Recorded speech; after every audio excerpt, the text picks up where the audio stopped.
Hello everyone, Mike Kruger, Weather NorCal. This is another edition of Turtle Bay Wonderful World of Animals.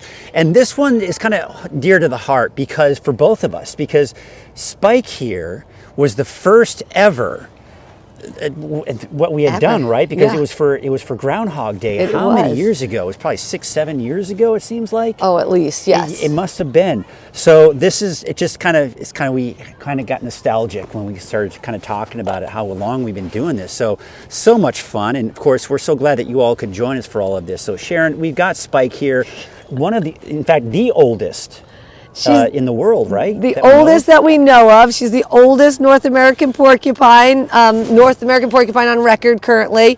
And she gets to get what she wants right now. Yeah, like it's absolutely. her choice. I don't even know. Oh, she must have grabbed something to munch on. But she's been with us for 17 years. Mm-hmm. And but a total of 21 years old, right? Yeah, just about. You're just old enough to maybe head out to the clubs and the bars. Yep, that's about right. I don't know what her equivalent is, but she's definitely earned anything she wants at this point. I'd say she's educated tens of thousands, if not more, people about these incredibly gentle creatures. People have a lot of misconceptions about porcupines. The one we always talk to people about is shooting these quills, right? Yeah. So you can see them. I don't know if they can see them on there. I don't know if she'll be able to come on in close and look at them.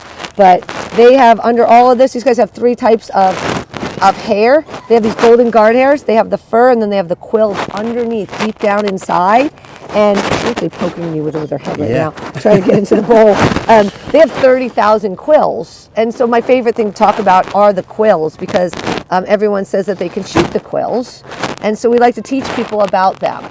So here's the biggest thing. Okay. There's one type of porcupine that can shoot the quills. Like, what is it? The shooting quill. Shooting porcupine. I don't know. The one in the cartoons. Oh, the one in the one in the cartoons. So we all know that that's real. That's real. And that seems to be the thing, though.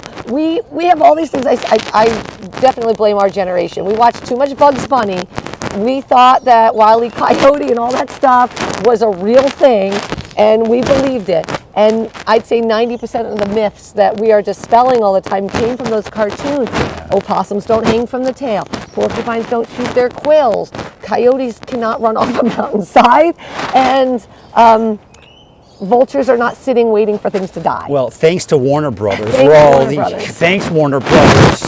My goodness. Well, that's good to know, right? I think for anybody, because you look at all those sharp quills, you're like, oh, that's kind of scary.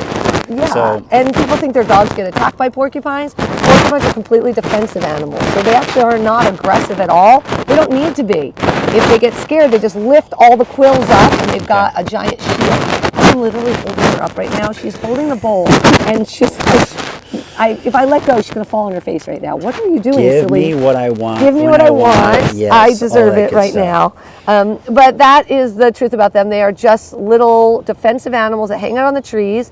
They were considered pests for years because their favorite food in the wild is the inside layer of the bark of the tree called the cambium layer. Well, that's my favorite part too. So, it is, because you like, well, you don't, because you don't eat like things that are bad for you. Does everyone out there know that? Listen, I try to eat healthy, but I'm not always eating healthy. So do you like maple syrup?